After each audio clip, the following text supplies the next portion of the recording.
E aí, Ivete, tudo bom? Eu sou a Laila Queiroz, sou médica veterinária, doutora em ciência animal na área de nefrologia de cães e gatos. Estou aqui para dar mais uma dica para vocês sobre a área de nefrologia, sobre principalmente doença renal crônica em cães. Vamos lá? Bom, muitas vezes, muitos colegas me mandam exames de cachorro, de gato, né, e pedem ajuda, me pedem auxílio ali apenas com o resultado de exame. E às vezes eu fico sem graça porque eu tenho que fazer um monte de perguntas, tenho que praticamente fazer uma consulta ali pelo WhatsApp com aquela pessoa. Por quê? Porque só o exame laboratorial não dá pra gente todas as informações que a gente precisa, né? Então, o exame físico, ele é de extrema importância para a gente poder fazer uma avaliação completa do trato urinário. Não adianta eu achar que vou olhar só o exame e tá tudo bem e vou conseguir dar um diagnóstico. Então a gente sabe que só com o exame físico a gente não consegue fechar diagnóstico de doença renal crônica, mas só com exames complementares e sem exame físico eu não consigo fazer um atendimento completo, né? Eu costumo sempre dizer que a gente trata paciente, a gente não trata exame, né? Quantas e quantas vezes eu já vi pacientes que estão péssimos, e o exame dele tá até mais ou menos bom. E o contrário também, exames graves, né? Paciente com creatinina 12, creatinina 9, e você olha, o cachorro tá andando, abanando o rabinho dos mais espertos.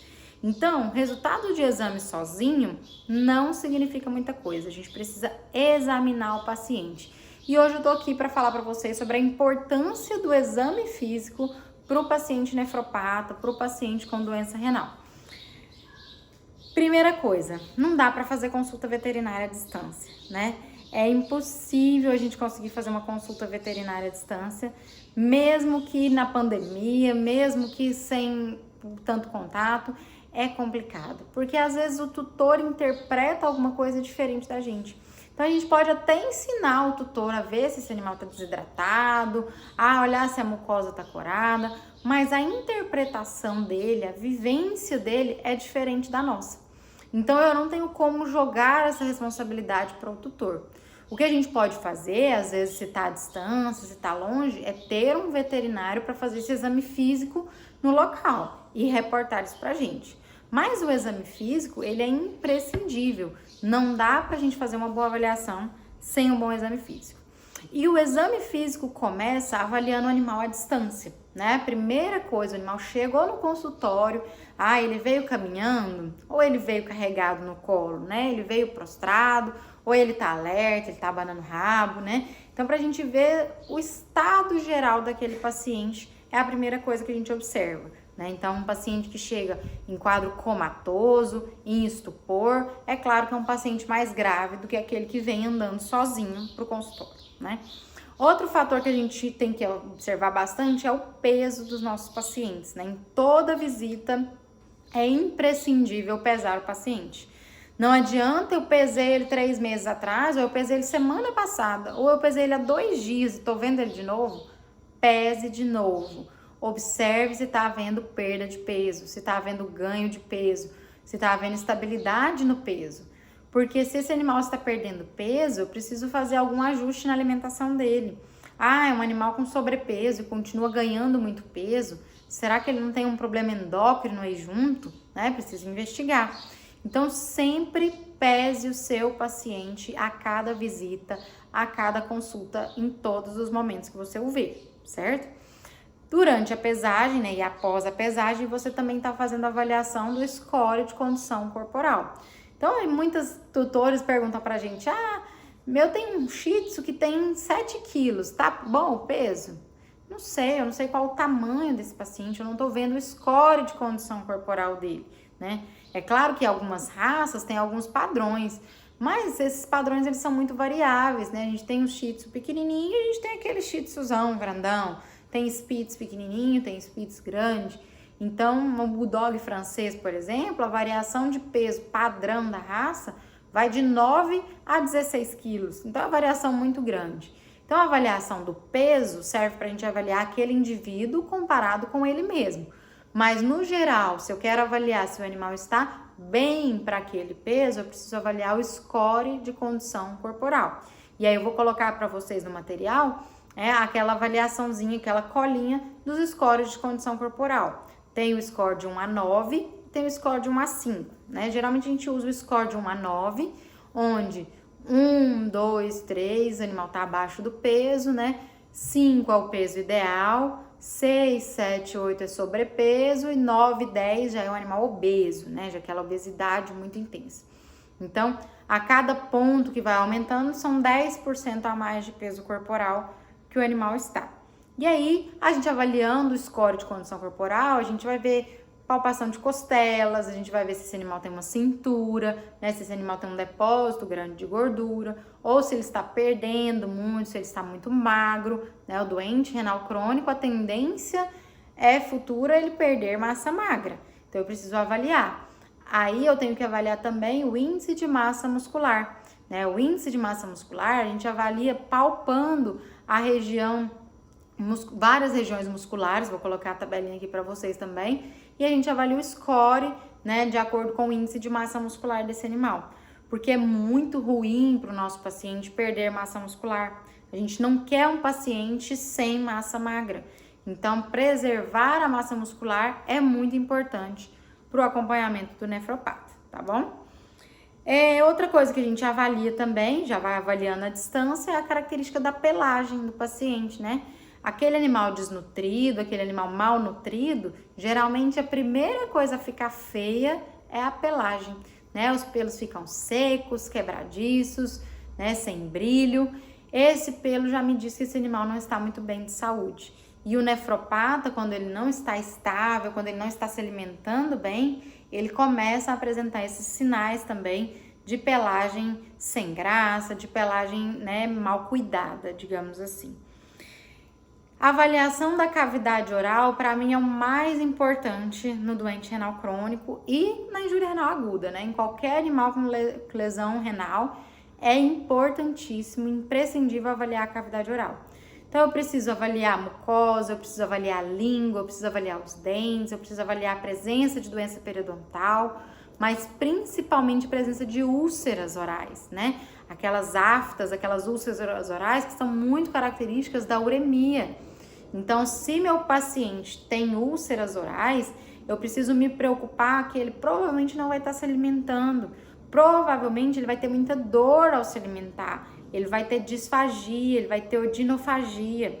Então, eu preciso tratar aquelas ulcerações orais, né? Geralmente a gente usa uma higienização com produtos à base de clorexidina e usa pomadas também cicatrizantes para melhorar a condição dessa mucosa oral. Porque quando a gente tem uma afta, né, pequenininha que seja, a gente já tem dificuldade para comer, a gente tem uma dor enorme. Imagina os nossos pacientes pequenininhos com aquelas úlceras enormes na cavidade oral. Então, gera muita dor, gera muito desconforto e é um processo muito ruim, né? Então, a gente precisa ficar de olho. E se tem úlcera na cavidade oral, provavelmente esse animal também vai ter úlcera em outras porções do trato gastrointestinal, que você não tá vendo. Então, se tem úlcera na cavidade oral, pode ter uma gastrite, pode ter úlcera gástrica, pode ter úlcera duodenal, pode ter úlcera jejunal. Então, esse animal pode estar apresentando vômitos, diarreias, pode ter sangue na presença desse vômito e dessa diarreia por conta dessas úlceras no trato gastrointestinal. E a gente precisa tratar essas úlceras, né? Então, se ele tiver úlceras gástricas, úlceras esofágicas, geralmente a gente usa o sucralfato, que tem esse efeito de formar uma película, formar um filme de proteção ali sobre essa úlcera, para proteger aquilo, né? E lembrar da analgesia para esses pacientes, que é bastante importante, porque a úlcera dói, né? A lesão oral, a lesão em mucosa, é uma lesão dolorosa, uma lesão ruim. A gente também tem que sentir o cheiro da boca desse animal, né? E ver essa litose dele. Saber diferenciar a litose urêmica da litose da doença periodontal, né? A gente sabe que as duas coisas podem andar juntos, o animal pode ter uremia e ter doença periodontal ao mesmo tempo, mas pode ser um ou outro. Então, já teve várias vezes de eu atender cliente que trouxe o paciente para mim por causa do hálito, né? Ah, esse animal tem mau hálito, preciso limpar a boca dele. Você vai ver, realmente tem um tártaro, mas aquela litose não é do tártaro. Aquela litose é uma litose urêmica, né? Aquele hálito urêmico, que só a experiência é capaz da gente sentir. E aí você faz os exames pré-anestésicos para possivelmente fazer o tratamento periodontal daquele animal e ver que ele realmente está em uremia, né? Ureia, creatinina alta, fósforo alto e o animal está todo descompensado. Então, você tratando a doença renal, você consegue melhorar essa halitose. Mas o contrário também é verdadeiro. Muitas vezes a causa da injúria renal pode ser a doença periodontal. Então, muitas vezes você vai ter que optar por limpar a boca daquele paciente, fazer o tratamento periodontal bem feito, com cuidados, com um anestesista ciente daquela situação e a condição renal dele vai melhorar diante desse tratamento. Então, lembrar de fazer o peso na balança, qual realmente a real necessidade de fazer esse tratamento periodontal, tá? Não é porque o animal é nefropata que é proibido anestesiar, que é proibido fazer limpeza dentária, não é isso. É permitido, desde que a gente consiga fazer tudo com segurança, com o animal estabilizado, né, para sempre melhorar a condição daquele paciente, tá? Alguns casos de injúria renal aguda, a gente vê necrose de língua, né? Então, eu já tive casos da língua do animal cair quase que por inteira e esse animal ficar sem um pedaço da língua. Então, a injúria renal aguda, principalmente, ela causa uma vasculite muito importante que pode causar necrose de extremidades e a língua é uma dessas extremidades que pode ser afetada. Então, necrose de língua também é um fator importante, por isso é importantíssimo abrir a boca do animal e examinar a boca desse animal por completo, né? Sempre precisa ver interno da boca desse animal, é imprescindível, tá? Avaliando a própria mucosa desse animal, né? Avaliando a mucosa oral, você já vai ver a presença de uma certa palidez de mucosas, por exemplo, se esse animal tiver anêmico. Então, a gente sabe que uma das consequências da doença renal crônica é a anemia. Então, se esse animal tiver anêmico, na avaliação da mucosa oral, eu já vou ver palidez dessas mucosas, né? E aí já me dá um start para eu poder solicitar um hemograma, para eu ver a contagem de reticulócitos, para ver se essa anemia está regenerando, se esse animal tem deficiência de eritropoetina, né? A gente vai falar tudo especificadinho disso em outros momentos, tá? Mas é importante avaliar, certo? Continuando o nosso exame físico, ainda avaliando a mucosa oral, né? Na mucosa oral, você também consegue saber sobre a desidratação do paciente. Uai, Laila, como assim? Eu olho a desidratação pelo turgor cutâneo, puxo a pele ali e vejo se está desidratado. Mas não é só isso. O turgor cutâneo é um dos fatores que a gente analisa a hidratação do paciente.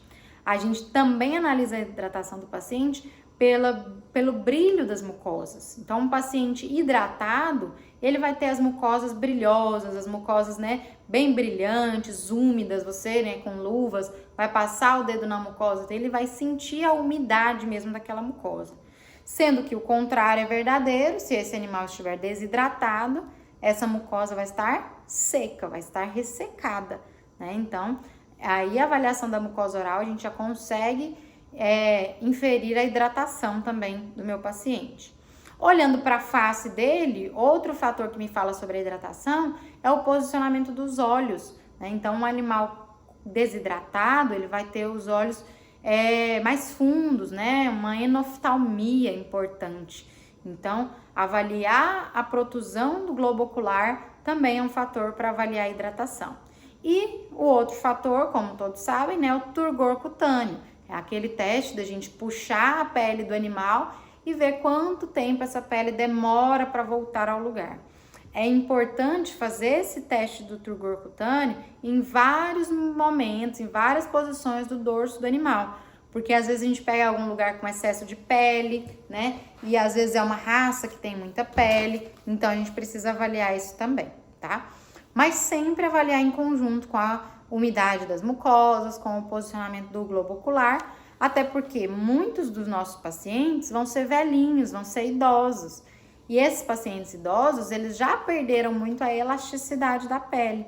Então, às vezes, o turgor cutâneo não vai ser tão confiável assim quanto a gente gostaria, tá certo? A auscultação do paciente é muito importante também, né? A gente sabe que uma das causas da doença renal crônica é a doença cardíaca, principalmente a endocardiose valvar mitral. Então, não é porque eu sou nefro, não é porque eu estou avaliando uma consulta de doença renal que eu vou esquecer do coração. Eu preciso auscultar o meu paciente, auscultar ele com clareza, para verificar se tem algum sopro, se tem algum tamponamento cardíaco, se tem alguma arritmia. Qualquer doença cardiovascular pode causar uma doença renal ou agravar uma doença renal. Assim como o contrário também acontece, né? A gente tem vários tipos de síndrome cardiorrenal. Vou fazer um vídeo falando sobre isso para vocês. Mas tem a síndrome cardiorrenal, onde o coração causa doença renal, e também temos classificações onde a doença renal causa doença cardíaca. Então é importante auscultar esse paciente para verificar a presença de alguma alteração cardiológica. E a auscultação pulmonar, né, nos casos principalmente se esse animal tiver um edema pulmonar, por exemplo, ou se esse animal tem alguma infecção conjunta, uma pneumonia, uma broncopatia, né, que também podem causar uma lesão renal secundária nesse paciente, tá? E o paciente urêmico grave pode também fazer uma pneumonite urêmica, né? É um quadro não muito comum, é um quadro relativamente raro, mas pode acontecer. Então, às vezes, uma auscultação pulmonar divergente com alguns estridores, né? A gente pode fazer uma radiografia e descobrir uma pneumonite urêmica, que é uma situação muito grave em decorrência da uremia também, tá? E aí a gente vai para palpação, né? Palpação do paciente, palpação renal e palpação abdominal. Na palpação renal, vai depender muito do score corporal do nosso paciente, porque se é um paciente gordinho, é muito difícil fazer uma palpação renal bem feita, né? Geralmente, nos pacientes mais gordinhos, a gente vai palpar ali a região renal, vai observar se ele tem sensibilidade ou não, mas a gente não vai conseguir sentir o rim propriamente dito, né? Mensurar tamanho, formato, essas coisas. Então, se for um paciente mais magrinho ou se for um gato, é muito mais fácil a gente ter esse dimensionamento renal pela palpação. Lembrar que a dor renal não é tão comum em cães e gatos, tá? A dor renal, ela acontece principalmente quando esse animal tem algum urólito renal que está se movimentando ali, ou em caso de pielonefrite, né, onde tem uma infecção a nível renal. Tirando esses dois casos, é muito raro que esse paciente tenha dor especificamente nos rins. Geralmente, nos casos de doença renal crônica propriamente dita, o que eu tenho? Tem uma degeneração das células renais, morte de néfrons, substituição de néfrons por tecido fibrótico. E esse tecido fibrótico, ele não dói, né? Ele não tem motivos para causar dor. Então, muitas vezes o doente renal crônico vai ser grave, vai ter uma situação importante, mas ele não vai ter uma dor renal de grande importância, tá certo? Na palpação abdominal, a gente vai procurar algum indício de alguma massa, algum indício de dor na vesícula urinária, presença de cálculos na vesícula urinária, né? E fazer a palpação para ver a sensibilidade geral daquele paciente, tá? Não esquecer de fazer a avaliação, né, do prepúcio nos machos, do pênis e da vulva nas fêmeas, né? Avaliar bem o sistema reprodutivo dos nossos pacientes, pois o sistema urinário está intimamente ligado ao sistema reprodutivo, né? Nos cães machos não castrados, sempre avaliar a próstata, fazer o toque retal nesses pacientes para avaliar a próstata, porque as hiperplasias prostáticas, as prostatites, as neoplasias prostáticas podem causar injúria renal importante também. Então, a avaliação da próstata é de grande importância também nos nossos pacientes, né? E lembrar de palpar os ossos, né? Tanto os ossos da face, mandíbula, maxila, quanto os ossos dos membros, porque o nosso paciente doente renal, ele pode fazer um hiperparatireoidismo secundário renal e fazer uma osteodistrofia fibrosa. O que é isso? A substituição de cálcio dos ossos por tecido fibroso.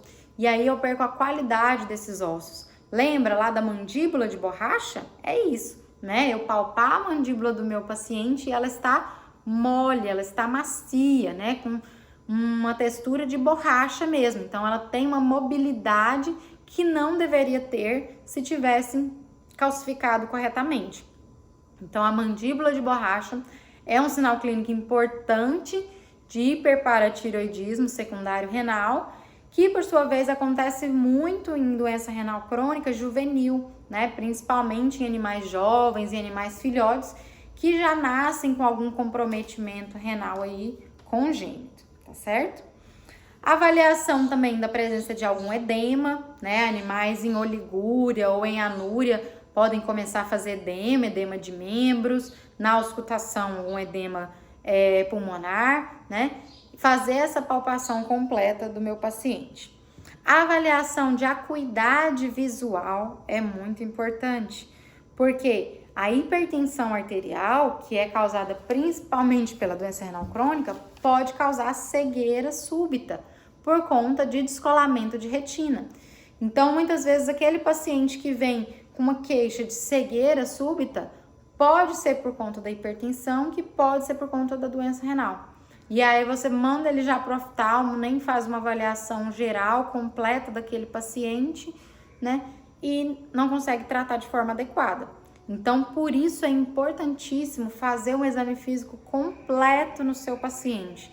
Não adianta olhar exame, olhar papel e não olhar para o seu paciente, certo? Parte também do exame físico, né? E às vezes por alguns considerado exame complementar, é a mensuração da pressão arterial. Então tem gente que coloca como parte do exame físico, tem gente que coloca como um exame complementar. Mas avaliar a pressão arterial é de extrema importância. Nós vamos ter um vídeo só sobre hipertensão arterial, principalmente em nefropatas, né? A gente sabe que o rim é o grande regulador da pressão arterial e o nefropata tem uma grande tendência a ser hipertenso, né? E a hipertensão pode ter consequências graves. Então, a gente vai falar sobre isso de uma forma mais específica em outro vídeo. O que eu quero deixar como mensagem para vocês hoje é: não tratem exame, tratem seu paciente. Não fique olhando só papel, só resultado de exame, preocupado em repetir exame todo dia. Preocupe-se em avaliar bem o seu paciente todo dia, em pesar ele, em avaliar o score de condição corporal, em avaliar o índice de massa muscular, olhar a coloração das mucosas, a umidade das mucosas, a protusão do globo ocular, presença de úlceras orais, presença de lesões em trato gastrointestinal, presença de halitose, palidez das mucosas, auscultar bem o seu paciente, auscultação cardíaca e pulmonar, palpar ele como um todo, palpação abdominal, palpação renal e palpação de membros. Fazendo um exame físico de qualidade, com certeza você vai conseguir tratar melhor o seu paciente, promovendo para ele aquele tratamento individualizado, tratamento daquele indivíduo, que com certeza vai ter uma resposta muito mais positiva e muito mais longevidade para que você possa cuidar dele, tá certo? Obrigada e até a próxima.